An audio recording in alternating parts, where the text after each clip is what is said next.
کہ جب انسان اللہ کی راہ پر چلنے لگتا ہے تو اس پر اس قسم کی بہت سی سختیاں لاگو ہو جاتی ہیں، جن میں سے ایک میں نے عرض کی کہ انسان اپنے نفس کی ہر خواہش کی مخالفت کرتا ہے۔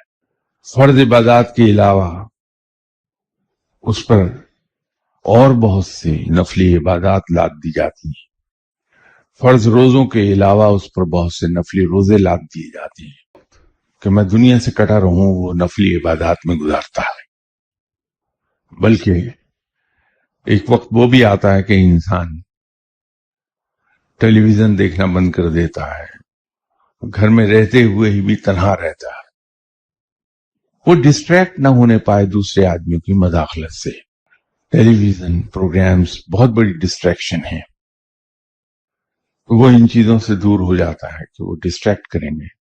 اس راہ پر چلتے چلتے ایک مقام پر آتا ہے کہ اس کا تزکیہ نفس ہو جاتا ہے، علم کا حصول ہو جاتا ہے، اس کا ایکسیس ہو جاتی ہے۔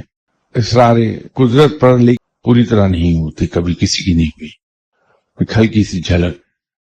تو جب وہ ایکسیس ہو جاتی ہے لیکن صرف اسی قدر جس قدر رب چاہتا ہے، تو فقیر سے صوفی ہو جاتا ہے، اور اس پر سے وہ جو اضافی عبادات اس پر لاگو ہوتی ہیں وہ اس پر سے ہٹا لی جاتی ہیں۔